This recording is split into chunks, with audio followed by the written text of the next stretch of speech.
From deep in the irradiated wastes of the Mojave Desert, it's James Robertson and Michael Lucas Smith with FNV Diary, our dispatches from our gameplay of Fallout New Vegas.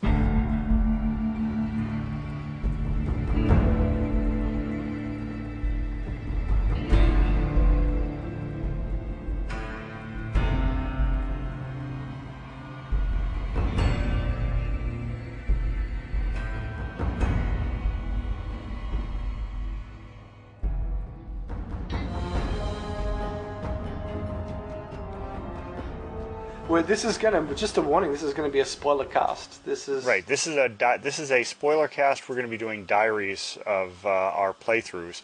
So if you do not want spoilers, don't listen to this podcast. So what are we going to call this thing? That's a good question. Could call it the irradiated cast. That's a bit generic. Powder gangers. I don't like those guys. Yeah, I'm busy getting my ass kicked by them now. Oh, I've been kicking their butt.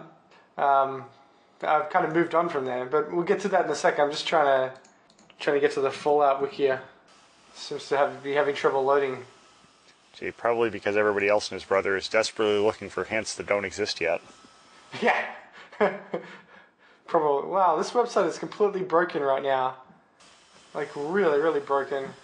Well, you know, speaking of broken, I read a review earlier today that said that Fallout New Vegas was really glitchy. But, you know, other than a couple of times when I'm walking around the wilderness and things kind of seize up for a second, I haven't really seen any problems. Certainly I have not seen the thing crash on me. Yeah. So this website's busted, totally busted. I don't have an NVIDIA card, I have a Radeon. Yeah. And when I went and read the forums before, just as the game was unlocking in Steam, I noticed that people were talking about how the game kept crashing and they had jitters and all kinds of stuff, and they all had NVIDIA cards. I've seen some jitters on the Xbox, but I haven't seen crashes. Now, admittedly, all the stuff that said crashes said that if you played for a while, it seemed to bog down. Maybe there's some kind of memory leak that I haven't seen yet. Well, that would be very Dragon Age-ish. Oh, yeah. So, yeah, and it also said that in the joystick review, moving between areas was really slow, like going in and out of buildings. Yeah, it's a little slower than it was in Fallout 3. And then the other thing is that they haven't updated the graphics engine at all. It's obviously the same graphics engine. You got to let me talk to a point as well before you move on. Yeah, okay. So on the PC, it's super snappy. And I think it might be getting a little bit slower as I go, but, you know, moving in and out of my home I'm at Novak now. Novak loves me. They think I'm the shiz. I haven't been there yet. So I've got an apartment in Novak. Well, yeah, I guess hotel room is more accurate. And you know, moving in and out of those areas is pretty snappy. There are some spots that are a bit slower, but the only slowdown I've had so far was at the rocket factory. Okay, haven't been there yet either. Okay, so let's rewind back to the start. Well, I'll tell you, the one thing about the start that's different than Fallout 3, very different, just in terms of motivation, is when you start Fallout 3, you have an obvious task in front of you. You've been abandoned by your father, and there's a clear goal in front of you. Figure out what the hell happened. And there's a clear goal here. Revenge. There's revenge, but at the same time, you know, it's I don't know, it seemed like it was a little more open-ended to start. You could ignore the whole plot in Fallout 3. My second playthrough of Fallout 3, I utterly ignored the plot until I was level 30. Well, I gotta say, it looks as though they've geared the plot up to be much grander in this game. Like, you kind of have to pick sides and help that side win the wasteland. And that is sort of the end of the game, I believe, you know, when you help them fully win. But I'm nowhere near that yet. So that actually makes it a game rather than just a giant sandbox filled with interesting content. Right. And I actually made a mistake at one point. I was wandering through the wastes and I saw a bunch of NCR guys fighting with some legions. I pitched in and helped the NCRs, killed the legions. Down the road a little bit further, some legionnaires caught up with me and said, "You've been marked for death," and I got in a fight that I couldn't win. So it doesn't pay to make enemies early. Too early on. And, you know, there have been situations where I've sort of had to I rocked up to this town that was in flames. This guy runs out of the town saying, "I won the lottery," and before I really understood what that meant, I couldn't get a straight answer out of him. I thought, if he's won the lottery, I want that lottery ticket. So I shot him and took his lottery ticket. Then I walked into town and discovered that what happened was the Legion had rocked up and basically judged this town as being corrupt and immoral and killed everybody. And they held a fake lottery. The person who got second place in the lottery got his legs broken, got to live, and the guy who won got to run away. And of course, I killed him, so he didn't really get away. So the lottery ticket was useless. Okay, so yeah, that's pretty awesome. There, you're obviously on the path of righteousness already. Well, I know. I read somewhere that you need money to get into the strip, and I've got about 1,000 caps so far. I've maybe got about 300 NCR dollars, 100 Legion dollars. Now, there's a question. I was wondering whether those NCR dollars are worth anything other than just trading them in for caps. I don't know. I think in NCR controlled territory, they're probably worth more than caps. Okay, yeah, that makes sense. On the strip, I think they're all even, Yeah. and Legion dollars are obviously worth more in Legion territory. Right. Donning costumes to blend in, that's pretty cool. Now, does that actually work? I haven't tried that. It works. It works in the opposite direction too. I walked into an NCR area while wearing a Legion costume, and that was not good. I have an iBot companion. Yeah. He's really cool. He's really really cool. Every time I've got really low perception because I pushed up speech, I pushed up science, and I pushed up luck. Right. So those are my 3 ones, and everything else is kind of low. My perception is particularly low. So he augments my perception. And Right. every time there's some action going on, he fires up his little piece of music. It's like dun, dun, dun, dun, dun, dun, dun, dun, dun. and he starts shooting at things. And you're like, wow.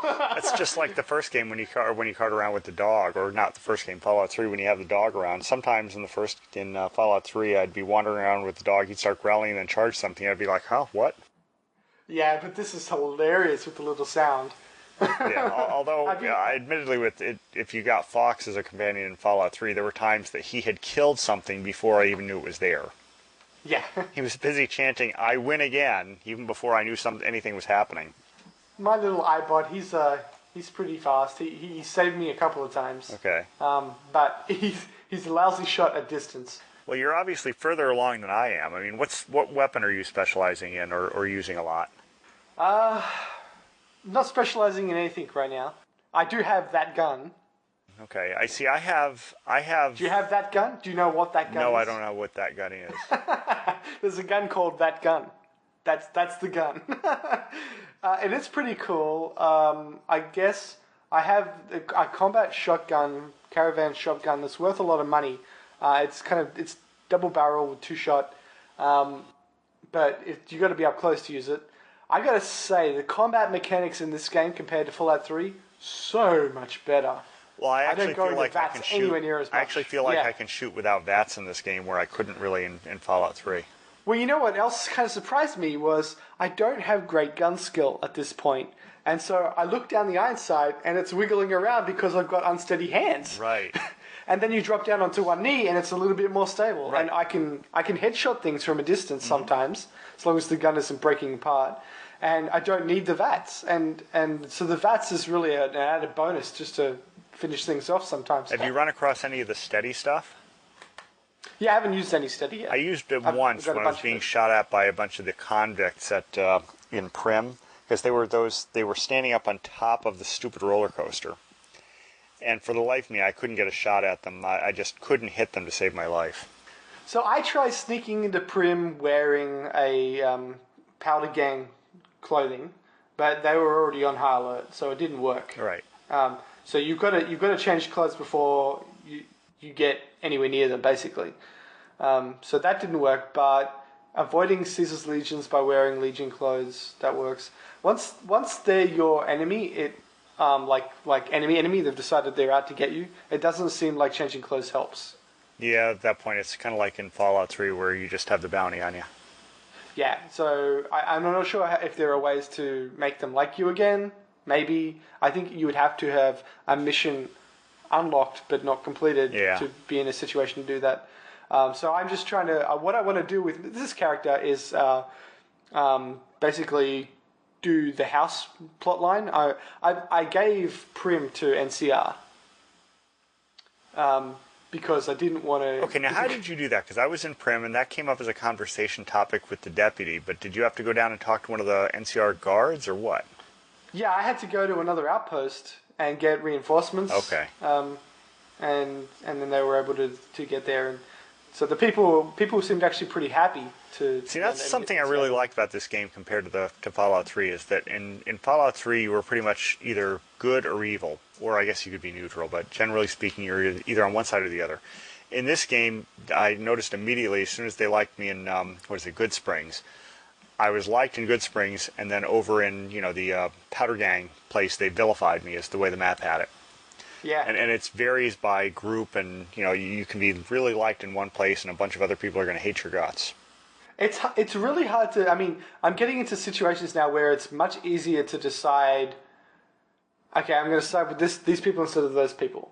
But back at the start, when it's the Powder Gang versus Good Springs, it seemed pretty difficult to justify going against Good Springs. They were decent folk. They heal you up. They help you out. They teach you how to survive. And then they've got a bunch of thugs who've just broken out of prison.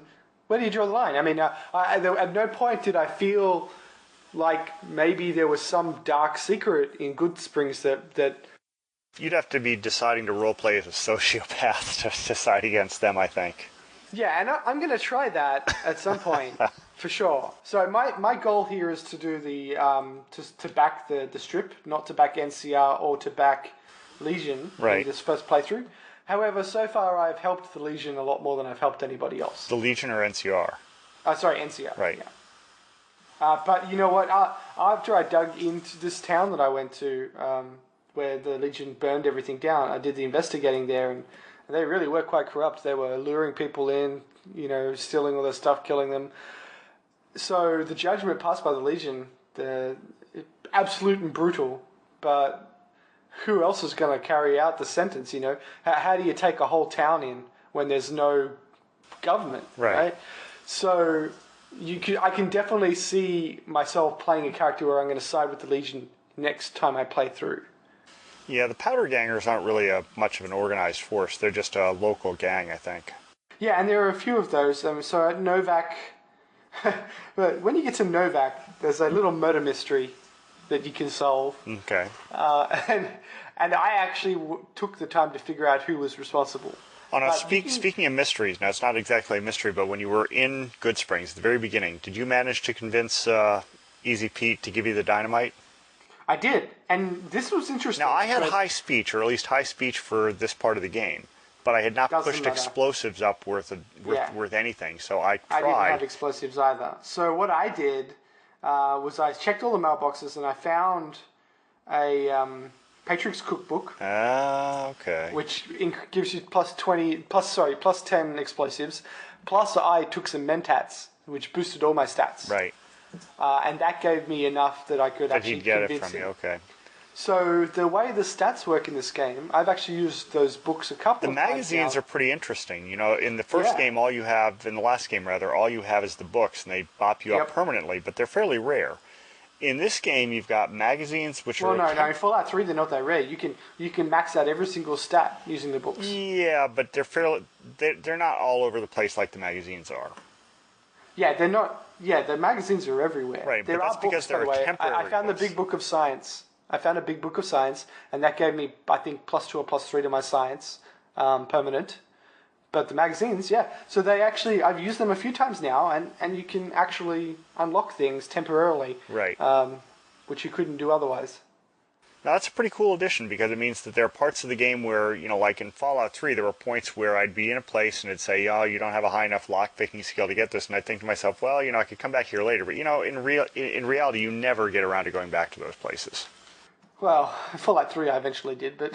Yeah, but you know what I mean. It's easy to forget them over time. I mean, unless you have a notepad next to you. You had different jumpsuits you could put on, which would give you slight adjustments to your skill set. But that was kind of crap carrying all that stuff around. And yeah, so I'm finding this game I haven't really hit any of the bugs they've talked about. Nothing's crashed out on me. I even had a situation where I bumped the Windows key and went back to desktop. Now that would be absolute death in Fallout 3. That would be the end of my computer. I would have to hard reset it. But not in New Vegas. I could actually swap back in. Now I did see one interesting graphical glitch, but this is nothing I didn't see in Fallout 3, and that is that when I walked into Prim, I saw a body that one of the New Republic guards had whacked, and he was floating in midair. Yeah, all the various AI pathing, the way they walk around, the animations, that kind of stuff, no work done there since Fallout 3 whatsoever. Yeah.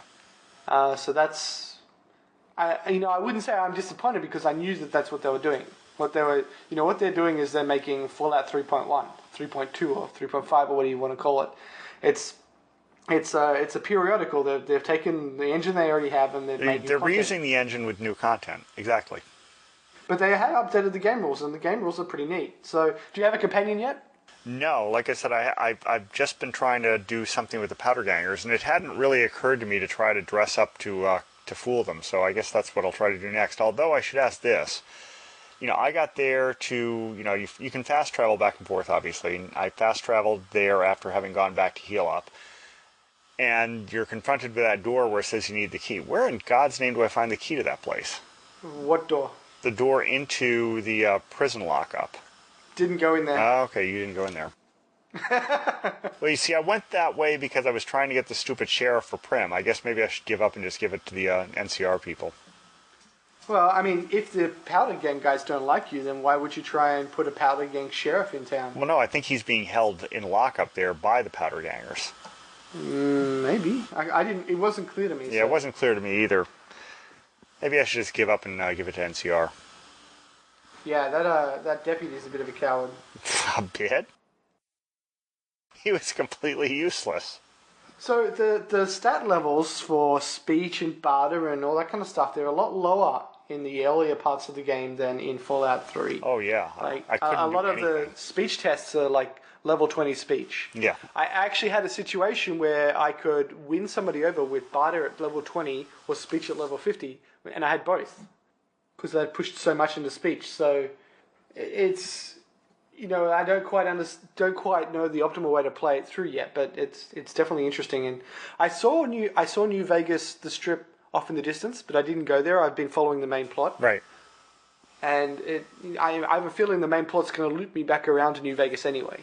Well, I'm sure. I mean, that's if you looked at all those trailers they had set up for the, when they were doing those game diary things, they were really intent on making sure that you got an experience out of the Strip. Yeah, but I'm saying, well, I've gone through NCR rogue territory, so there was no one in charge, and I put NCR in charge. I'm going through some NCR controlled territory right now. I think I'm about to go in towards Legion controlled territory, and that'll loop up around to the Strip, which is Strip controlled territory. Right. Somewhere in there is the Hoover Dam. So I think the first part of the story before you really have to choose sides takes you through everything. Yeah, sounds like. Well, that's to give you a flavor of it all, and then you get to decide which side, if any, you're going to take sides with. Yeah. I mean, allegedly you can play this game without taking any sides, but I don't know how the heck that's going to work. Certainly, to avoid killing anybody at all, that's something else that one of the developers said, that it's possible to kill everybody, yeah. And it's possible to play without killing anybody. I don't know how that would work. You would have to kill animals, that's fine. Yeah. But certainly, running away, I think, is the only way you could do it. Yeah. And my iBot has a penchant to chase after people it likes to kill. So. Once you've got a companion, you're pretty much committed. I mean, I was playing Fallout 3 the other day, and... No, you can tell him to be peaceful, and he won't. You can, but I made the mistake of taking him in with me to where the ants were, and he started attacking the Queen. Yeah, but in Fallout New Vegas, you say peaceful, and he wouldn't do that. Right. Not until you started attacking the Queen. Yeah. So that's... that was my first playthrough. Bit of lunchtime, bit of this evening, and... Yeah, I'm sure I've missed a whole bunch of stuff. Oh, you always miss stuff the first time. I'm sure I've missed scads of stuff. I mean, there are plenty of things they could have done a lot better. I mean, just off the top of my head, it's good that you can fast travel, because walking everywhere takes a time. Oh yeah, takes a lot. So and the bizarre gravity when you jump around like you're on the moon. Yeah, but I really enjoyed the first game, the Fallout 3, and I'd say that the thing that disappointed me most about Fallout 3 was I ran out of content. So now I have new content. Yeah, so it's like being given I'm more right back in content. there. To some extent, it's like being able to play more Fallout 3. Yep, with a lot of refinements. All right. Well, I don't know when do you want to do part 2 of this? Well, once we've gotten a bit further into the game and we've got some stories to tell, what'd you name your character? Zed. Zed. Zed. See, my guy, he's got a silver tongue because he's got high speech, so I called him Silver. That's even a Western name. Come on. Have you figured out how to play Caravan, by the way, before we... Oh, no, there's a holotape I should listen to, I suppose. And I've been offered twice, and I've turned it down both times because I wanted to go kill something. I tried playing a few hands, and the user interface for it just confuses the heck out of me. See, that's more like Red Dead Redemption 2, because Red Dead Redemption, you can go and play cards the whole game. Well, I would love to play Blackjack. I'll enjoy that. And you can't play Caravan in the casinos, apparently. Well, that's what I've been told. That's what they say. I don't know if it's true or not. We'll see. It looks like there's a quick way to get into Vegas anyway. In Prim, there's a dead body of a courier that is one of the 5 couriers. Right. But did you start with the Wild Wild West trait on? I did, just to see what it would do. I haven't seen anything interesting from it yet, but I turned it on. I mean, I'm not sure you'll be able to tell half the time because the things that cracked you up in Fallout 3, like you would run across some people arguing over water in a fridge. Yes. Just a random encounter like that. This is the sort of stuff that turns on. So I can't imagine playing without that.